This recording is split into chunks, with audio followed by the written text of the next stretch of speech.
You're watching Ubuntu Dunya TV. Don't forget to like, subscribe, and hit the notification bell for more. So the Maangamizi, there's a request for clarification on that.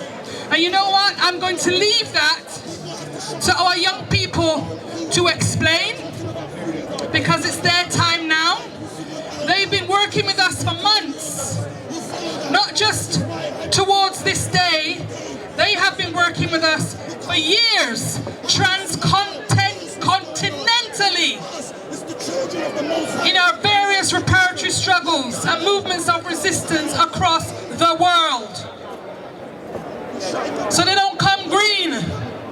They don't come to just chat sound bites. They've been doing real work in Abiyala, real work on the continent of Africa through the various structures that are affiliated and working in partnership with the Stop the Maangamizi We Charge Genocide Ecocide campaign.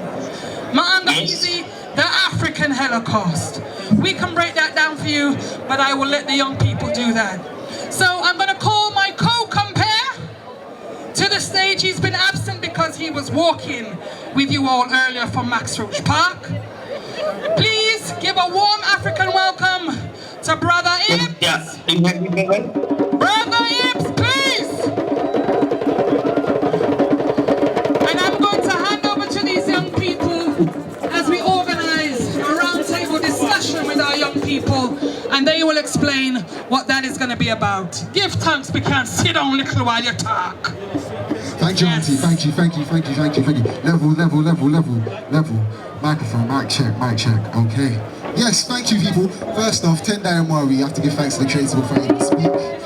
Secondly, can all my young people in the crowd, all my people, when I say young people, I recognize that obviously there's a lot of older people. So when I say young people, everybody under the age of 35, please push yourself right to the front. Parents, if you have a child with you, please pick it up and bring them straight to the front, because it's learning time, isn't it? We have to do story time. It's all about young people coming to the forefront and giving their views and how they want to see Ubuntu Dunya.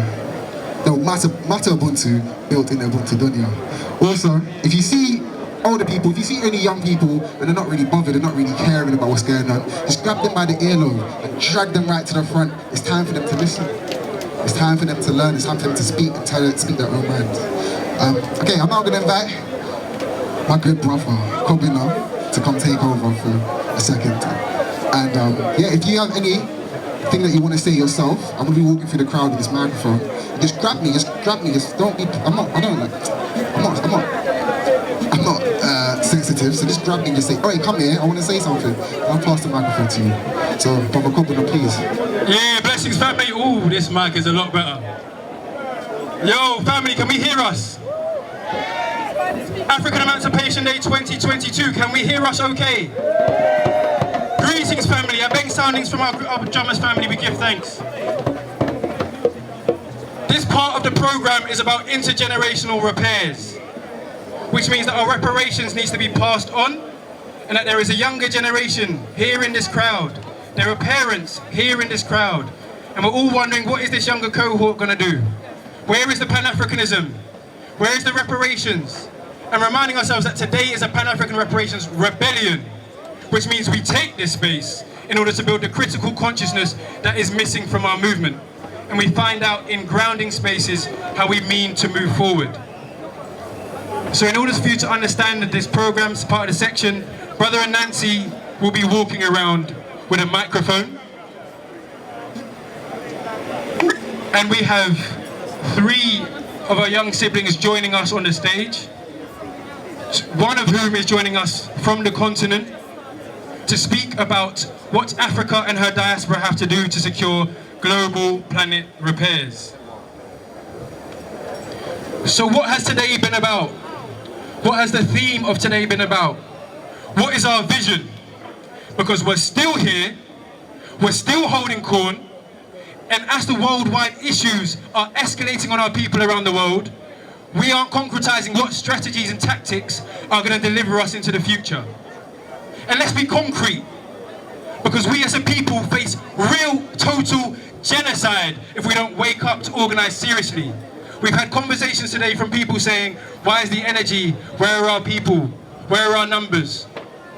So where are we organising 364 days of the year to deliver justice? Why do we react and love to be so reactionary, reacting to every single time one of the police G-checks our people, but we don't have the organisation that we can point to defend our communities? Who in this crowd is taking up these notes? When we sign up and we call you tomorrow, next week, will you answer to say that you're prepared to do the organising work? And if you know your younger generation and you know that education is the preparation for reparations, then send them to some of the educational organisations that are organising today and some of the work that some of our family have been doing to build a new type of institution. So one of the words that I want us to leave us today with is the Sankofa Kumba, Pan-African Community Local Educational Complex, which is about the education that we need, because Monday to Friday, 9 to 5, genocide is being practiced on our young people inside. Some of us have come in through and out that system, and some of us that are speaking will talk about even the experiences we've had in their universities. But we don't have our own educational institutions that are giving us our degrees to come back and serve the community. So half of our peers are lost in Quayland. Some of them think they're making money in the city, the same city that is robbing Peter, our cousin back home, to pay Paul, us here, to live as enslaved people again, and then make demands on the same system that's enslaving us. Where is the sense? And what work are we going to do something about that? All the numbers here represent the institution of power that we could have. One institution that could deliver the education that we could have. So in today's discussion, and when we centre Matabuntu Man, which when you leave today, apart from the contacts of your siblings, of your brothers and sisters next to you, apart from emails and contacts and signing up to the Stop the Maangamizi petition, or registering your names for the work that you want to do, because this reparations isn't a demand, it's about the work that you're prepared to do, then we'll be moving in the power that we're trying to build. So what is African Emancipation Day? But Commoner, what is Matabuntu? Is what I was about to ask you, because these kind of things that we talk about, it's easy to get lost in the theory, especially, I don't know about you, I only speak English. I can't break that down. So break it down for us, please, especially for the young people, please. Okay. Yeah, thank you. So, the theme of today, as a reminder, is Matabuntu Man in Ubuntu Dunya. So what is Matabuntu Man? And in fact, let's hear it in the mouths of our peoples. Can we say the words Matabuntu Man? Matabuntu Man. Ma'atabuntu Man. Ma'atabuntu Man. Ma'atabuntu Man. Ma'atabuntu Man. So imagine the word that is produced from all the treasure chest of our knowledges, that is Ma'at, the highest form of truth and justice, reciprocity, balance and order, that our ancient ancestors from thousands of years ago. Too loud? Too loud? No? People, do you think that the speakers are too loud? Alright then, I'm sorry sis, you might have to go further into the crowd, I can't. So, that's Ma'at. A vision that our ancestors released that we have yet to achieve. So when we talk about Sankofa and going all the way back, we have to go all the way back there to think of a vision which they had then of the standards that we are yet to achieve. So today we have to be critical of each other. If one of us is chatting and it doesn't make sense, the mic will come to you so you can raise your concerns. Because it's only the highest standards that are going to deliver us as a people. And it's only us sharing that vision that is going to enable us to march forward. We do too much populism. We do too much hoping that it makes sense by some of us. Bowing down to make sure that everyone wants to get on board. If you're not trying to be about this vision, fall back. Because on the continent of Africa today, there are millions of people marching. There are people hailing down bullets. Work that we aren't prepared to do here. And they do that because they're standing and they're moving for national liberation and true sovereignty. So when we hold that vision, we promote that vision, then we're building a world of Ubuntu Dunya. And that Ubuntu Dunya means a world where many worlds can fit, a world of many powers. So our speakers who are joining us today on the stage are all going to be answering the question of how we, as an African people, as one African people, can contribute to securing planet repairs. And what is it that we in the diaspora need to be doing, paying attention, far closer attention to our freedom fighters whose names we don't even know yet, who are right there on the continent fighting for us as we speak. And to finish my Ubuntu, man, Ubuntu of course is the Kiswahili for I am because we are, the future communalism that we're building, and Oman, which is an Akan word for the polity that we need to build. And so together those words reflect a Pan-African vision of the African superpower. The superpower that will deliver us from justice. Because when we're here making noise, we don't have that superpower secured behind us.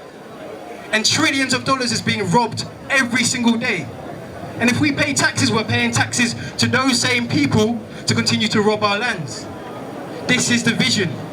And these are the questions that critically people have come together to ask.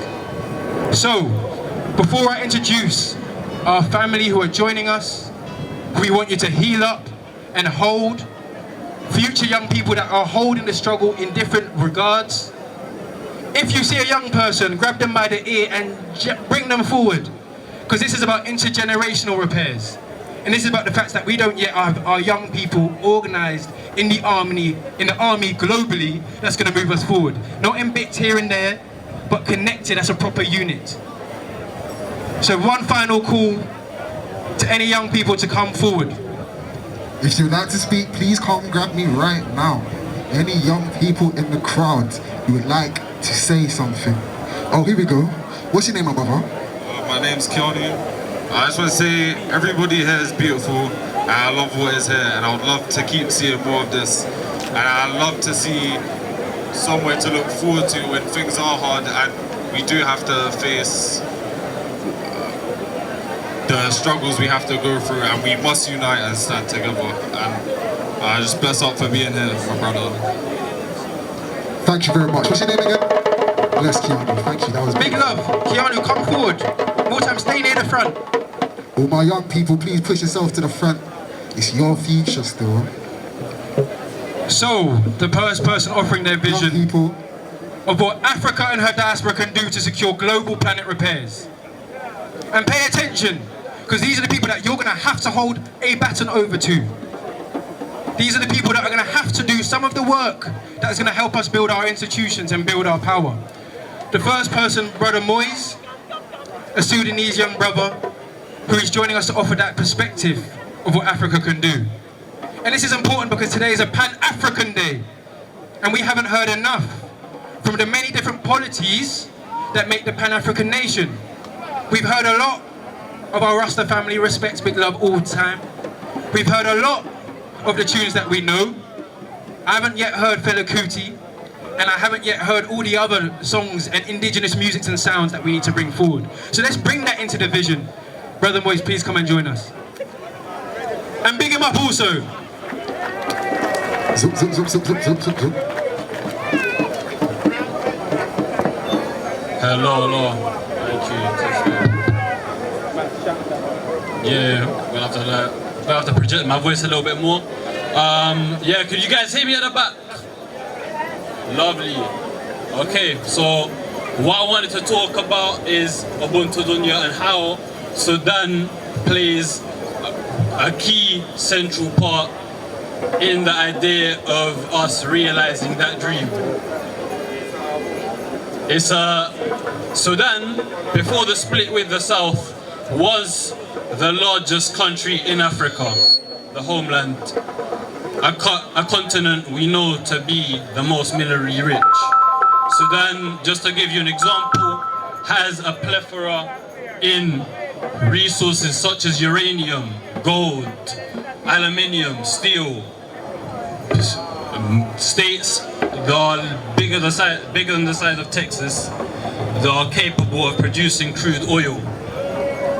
These are like a multitude of resources which have caused a proxy war between the East and the West of the world. The war in Darfur in 2003 was mainly over resources such as gold and uranium, as well as oil and steel. And it was a war in which Russia and China intervened and used anti-tank bombers in chemical attacks, unfortunately. As well as there was also the war in the south, which ultimately led to the secession. This was a product of Western intervention, not Eastern intervention, and ultimately it was started by the discovery in 1983 by Aramco. Yes, so moving on, Sudan, with all these resources, holds a key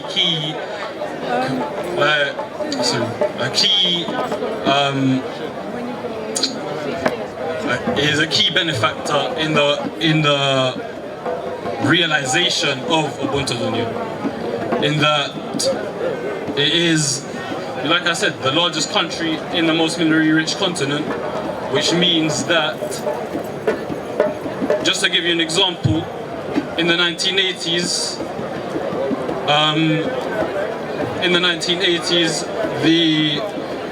a group of food nutritionalists actually discovered that Sudan had the potential of feeding.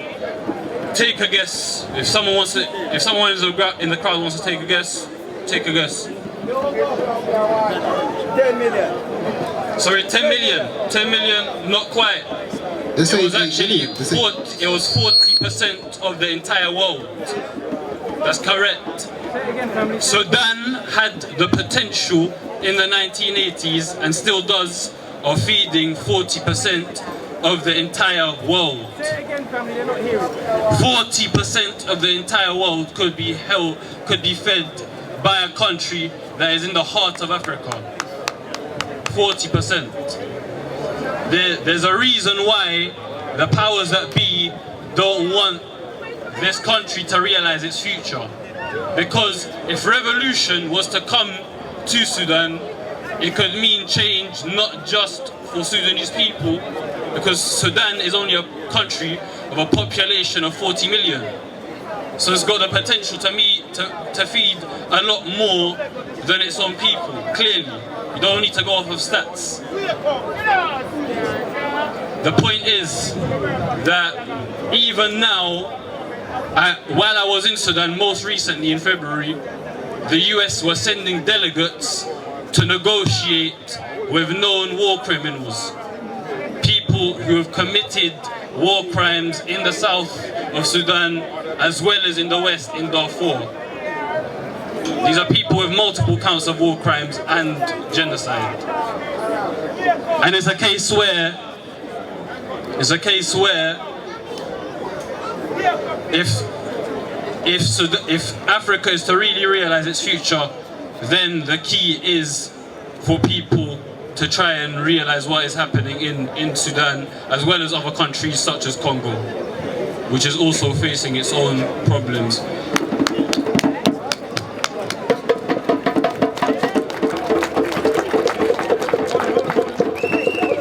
So we've heard from our brother Moise about the situation in Sudan. So there's a question that remains about what her diaspora has to do and what the rest of us have to do to make ourselves relevant to the Sudanese struggle. So what's currently being done in Sudan on the ground and within the diaspora over here, as well as in other countries such as America, Canada and the rest of Europe, is that resistance committees, sorry, do you mind not heckling? Yeah. Anyway, yeah, so what is being done within the diaspora is the formation of resistance committees. Committees such as the Forces for Freedom and Change, which is set up back home within Sudan to resist against the military junta, which is currently in control of government, aka the terrorists. So these resistance committees are forming marches, demonstrations of millions of people back home within a multitude of cities all over, not just the capital where the government is seated. These resistance committees are mainly publicly funded. and they rely on public funds as well as awareness through independent media channels. And these committees, as I said, they are unarmed. That's one thing that I wanted to mention. They are completely civilian. They are unarmed. However, there are other factions such as that are pro. Sorry, people. Can we pay this brother a little bit of respect and respect what he's saying? He's talking about armed militias in his home country on the continent of Africa being funded by Western governments, our governments. Let's pay some respect to this brother while he's actually trying to educate us about what he's doing, what his family are doing, what his people are doing to fight against Western imperialism. Would you respect people? My nephew, my 3-year-old nephew, could have been shot by a stray bullet by these militia. The day of the military coup, which was the 25th of October 2021. These are militia who have used a scorched earth campaign in Darfur from 2003 onwards. These are funded by Saudi Arabia, who receive their arms from the UK. So us as black people, if we really care that much about self-emancipation, we need to really pay attention to what's happening in Sudan, because it really has a grave impact on our future here. Sudan is the largest country in Africa. They didn't split it by accident. Like I said, Chevron, the American Petroleum Company, discovered oil in 1983 in the south, which was the precursor to split the largest country in Africa. It wasn't an accident. They found the oil, they sent militia, the Janjaweed militia, which is Arabic for the devils on horseback, who scorched the earth. They burnt the jungles in the south of Sudan down to the ground. They didn't leave men, women or children, not even the elderly, behind. And this was all done in the name of economics. This was all done in the name of cold hard cash. And geopolitics, of course. Because it's not just an accident to split the largest country in Africa, which is in the heart of Africa.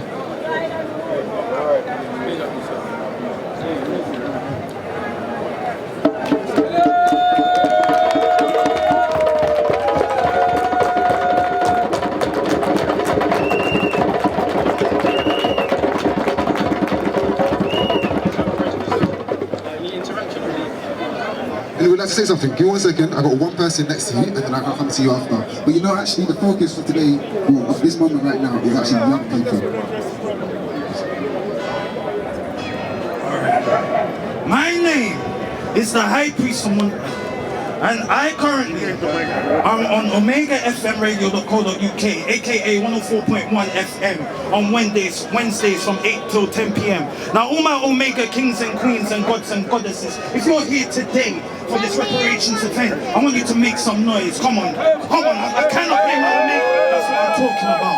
Now, the High Priest of Munta is here today for our ancestors, for the Most High, for Jah, to represent us as strong, melanated, rich beings, the gods and goddesses on this planet, in the galaxy. If you're a god or a goddess, I want you to make some noise. I cannot hear you. If you're a god or a goddess, I want you to make some noise. Now, High Priest of Munta has to get cancelled out already. Can't deliver divine energy to my kings and queens and gods and goddesses. Represent their ancestors. High Priest of Munta just wants to say, how comes we have not got our reparations? Why are we just talking and there is no action? Why are we just talking and there is no action? Alright, do you want me to answer that question? Because this is the point of today's discussion. Because there's a lot of people who have these very loud voices about a lot of talking and a lot of action. Today there's been a critical groundings with the community about what's being done 364 days of the year through organizations that you haven't heard about, through communities of resistance that you haven't heard about, through Sudanese people who you haven't heard about. So let's pay some attention actually to the depth of conversation that's been had so that we don't waste our times at groundings seeing who can scream the loudest. This is a youth platform. Thank you for your offering, my family. We'll check you out on Omega FM, but it's not that today. And because it's a youth platform, we'll introduce the next person to come and speak. Tanita. Let's hold up Tanita to share on her perspective. The question is again today, what does Africa and her diaspora have to do to secure global planet repairs, to build Matabuntuman in Ubuntu Dunya? Thank you. Hi, greetings family. My name's Tanita and I want to say thank you for the knowledge you shared with us about what's going on today in Sudan. And I think, yeah, and thank you for that intervention as well coming up. So I'm just going to talk a bit about in terms of what we need to build Matabuntuman in Ubuntu Dunya. And essentially we need to build radical Pan-African consciousness and capacity in our people, especially our young people, right? So there's a lot of young people who have gone through this neo-colonial education system and they've come out with no skills and just the knowledge that the oppressor wants us to know, right? So we've gone to school and all we've learned, we haven't learned anything about ourselves, we haven't learned anything about liberation struggles, we don't even know that we're not free. That's how much we need to understand what is happening in the world, because even these struggles we're talking about today, they're invisible to a lot of people. Let's be real. And like that's not acceptable. So that's where education comes in.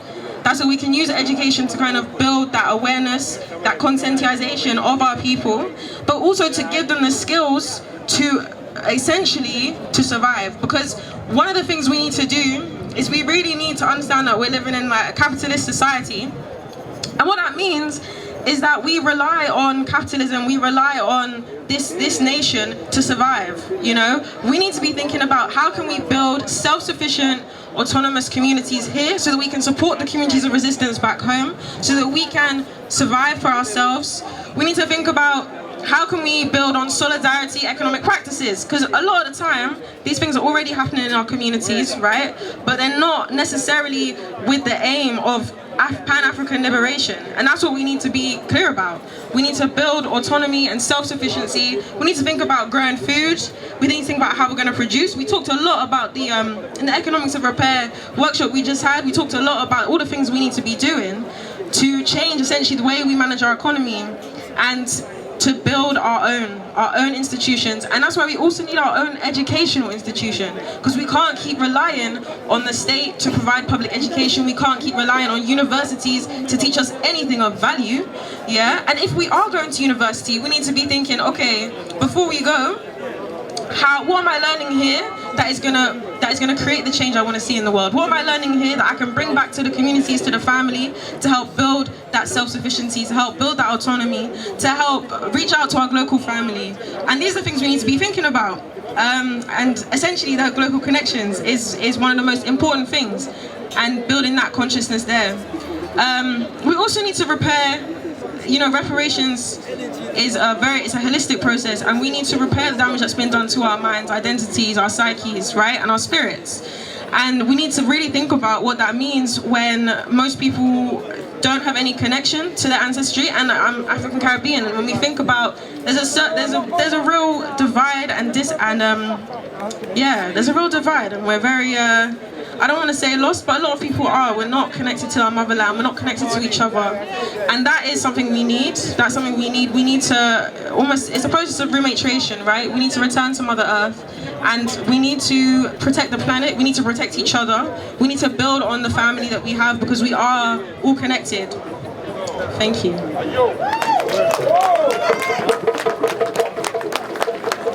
Hold on, Brother Coben. I've got somebody here who would like to add something to what Sister says. Yeah, part of what we need to learn is the law, because they're keeping us under with laws. We need to learn common law. because the civil law is keeping us, it's killing us. So we need to learn common law. So you young ones, start learning common law, because when you know the laws, then you can rise. Because that's what they're using to keep us under the laws. They've imprisoned our people to keep us under. They've criminalized us so that we can stay under them. So if we learn common law, because the civil law is keeping us as dead people, if we learn common law, young ones, we will rise. Thank you, miss. Anybody else would like to speak, please put your hand up or come and grab my arm. I think like old people always ask me like, how come young people are not so mobilized? How come young people are not here? And it's because really, older people are not engaging with what young people are offering on the table. And this young sister here and this young brother here have come with real theory, talking about case studies. Engage with what they're saying, listen to what they're saying. A lot of people here are not even listening. Other than that, come, in fact, no, let me just pass it to the sister first, and then I'll come to you after Nat. Alright, Nat first, go. First of all, just big up yourselves. So being on stage and doing the works that you're doing, so rise up to you. Do you know what I mean? You're carrying on from what our elders have been doing. What some of these that are here that are doing. My question is very simple. We're gonna wake up tomorrow after today's event, right? Back in the Matrix. Back in the sunken place where we perpetuate racism, and our elders and myself here, we do our 9 to 5s to continue the works of the oppressor. But today is a nice day. So my question is very simple to all of you. What is it tomorrow that all these elders can do to support you? A simple thing that's not going to make them lose their 9 to 5 job, that's not going to stop them from watching Love Island, that's not going to stop them from doing the things that keep them locked into the Matrix. What simple thing can they do? I don't know, like donate 50p to your GoFundMe or something. What is the simple thing they can wake up and will allow them to stay in their Matrix, but do something to support the causes of our youth, our next generation, the future? Rise up. Thank you, brother. Yeah, I think first of all, we should be challenging ourselves to break out of the Matrix. You know, we should be thinking about our day-to-day and what that means. It is long-term, but you know, we can start right now. Like, let's be real. We can start tomorrow with that stuff. But in terms of stuff you can do, well, I'd like to share with you a initiative that Governor and I are kind of heading up at the moment, which is basically a grassroots reparations education initiative for young people. And there's some flyers that will be dispersed and handed around throughout the rest of today. But essentially, it's about building that radical consciousness and capacity in young people. So literally, so very similar to building on the legacy of like Saturday schools from the Black Power movement. A legacy that has unfortunately been very co-opted by capitalism to mean just succeeding in academia, when actually we really need to be thinking about, okay, how can we make serious change and not just aspire to the ideals of success that capitalism and the oppressor and white patriarchy tells us is success, right? So that's one thing you guys can do. You can support this initiative. You know, you can tell your young people about it. It's called Aya African Learning Community, okay? And Aya is the Adinkra for endurance, resourcefulness, independence, and defiance against oppression. And that is really what this initiative is about. And it is about, yeah, bringing young people together in community, holding them in that space so we can come together to learn about the struggles of our siblings on the continent. You know what I mean? So we can learn about what's happening in Sudan, so we can understand how we can connect with them, how we can support them, how we can build our own skills and capacity to create autonomy and to essentially be able to contribute to building the world we want to see, to building Matubuntu Man in Ubuntu Dunya. So, yes. I have one question as well from this brother. He asked us, how do we donate? Is there a GoFundMe link? Is there a way that we can give money to this initiative? Okay, so to follow up on what Tanisa just said, the Aya African Learning Community is one of the many initiatives being built by the Sankofa Kumba Pan-African Community Global Educational Complex. That is an educational complex that means that when you go and study today, you should be learning in a classroom with our people who are on the continent who want to learn today too.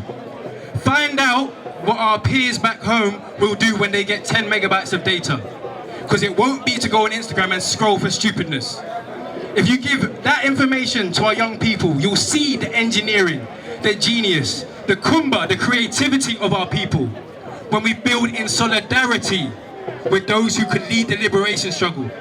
And let's put it this way, if we can close the gap on the real super exploitation and of the people that are prepared to do that work, and we were learning alongside them, then what type of continent we could repair and the connections we could make, and we could understand who we really are as African people today. So you can connect into that initiative, you can sign up to that initiative, africanlearning@gmail.com if you want to get involved or get in contact. And the name to take away is the Sankofa Kumba Educational Complex. So any interest in the education thing, please follow up, and there's a young sister going around with loads of flyers. Now finally, we're going to hear from our third participant on this youth panel, and that's Brother Musa. And Brother Musa is joining us from Tanzania, from the indigenous people of the Maasai community, a community that has been facing serious reactionary violence, the type of reactionary violence that we can't yet imagine, and who also has a contribution to say, what can Africa and her diaspora do to build global planet repairs? And it's important that we hear that, because we in the UK suffer from something that is very Eurocentric. It's this Eurocentric exceptionism that tells us that our opinions are going to lead the Pan-African struggle. That is not the case. So let's hear from our brother on the continent, who also will be contributing in this panel.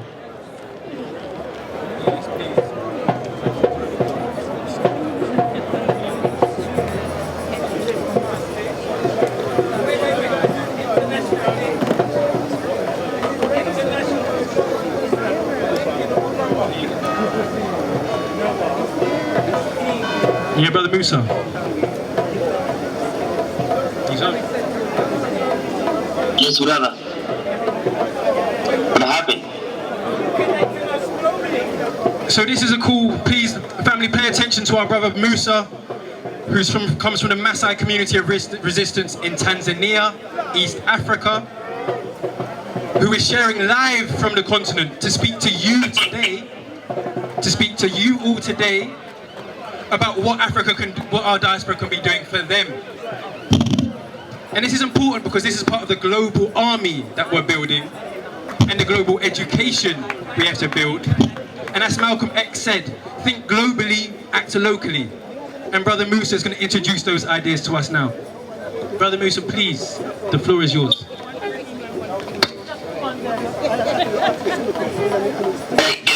Can you, brother? Testing sound check again, go again. Can you hear me? Brother Musa, continue, the floor is yours. You've got 100 people here paying attention to you from Windrush Square, London, United Kingdom. Yes. So go, please.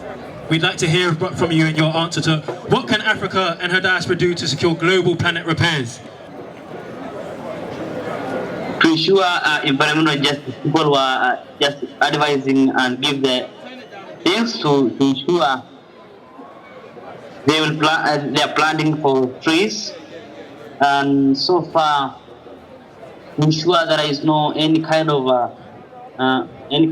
cutting or destructive environment in general. That's the means and the best way that we can repair the planet. As we know that environmental justice it's a fair treatment and meaningful involvement to all people, regardless of race and color. So with the respective development, implementation, and environmental and enforcement of environmental laws. So to ensure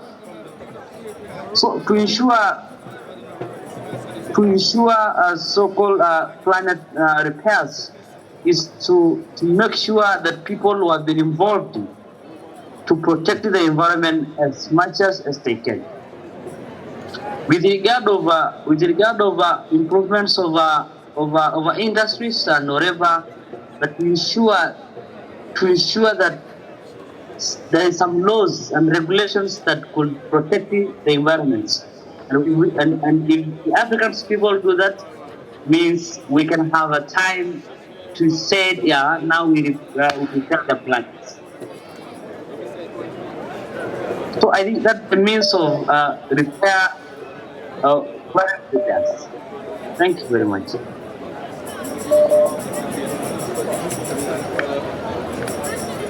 And Musa, if you can explain, brother? yes, yeah, if you could finish by talking a bit.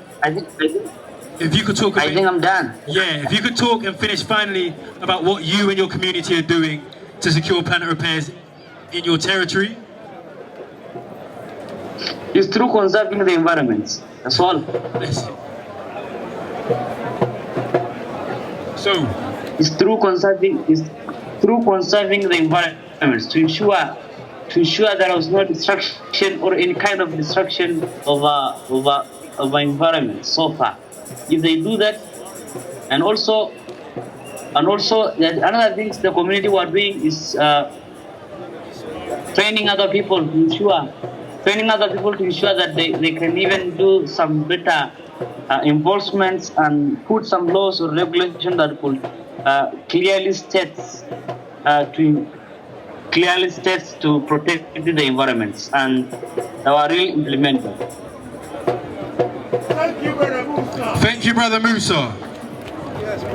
That's live from Tanzania.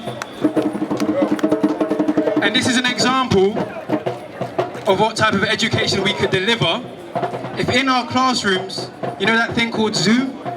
We just put that on and we were learning alongside and sharing information and waking ourselves up to how bad our situation really is. Because family is bad. And we know it's bad. And we've got a lot of waking up to do to know what the practical realities are. Brother Musa, alongside Tanita, through the Sankofa Kumba, are developing initiatives where our education is tied together. So if you're young people, if you're children, if you know people that are interested in this learning, in rematriation, which means to return to the motherland and the continent and learn the indigenous ideas that we need to reclaim to build our true African polity that is Matabuntuman, then again, africanlearning@gmail.com and the Sankofa Kumba Pan-African Community Global Educational Complex. And this is what we as young people have started doing to secure planet repairs. And we invite you all to walk on that journey alongside other young people, billions strong on the continent, who are moving in the direction to share one vision of a Pan-African revolution, of African sovereignty, of territorial sovereignty, that will feed us all and stop us scrapping on the streets and fighting over crumbs, so that we can build that vision together. So, to conclude the discussion, we have outdoor today what we're trying to do together, and to understand that today has been about building Matabuntu man in Ubuntu Dunia, a vision that we can all share and take with us. And next day, when you sign your names, you register your interest, and we get in contact with you, we can walk this journey together as one people, not disparate people, as one African people. Abundant blessings, family. We give thanks every time, and you've heard from the young people today. For now. Thank you very much, Kobina. Thank you, Auntie. Brother Kobina! Brother Ibs!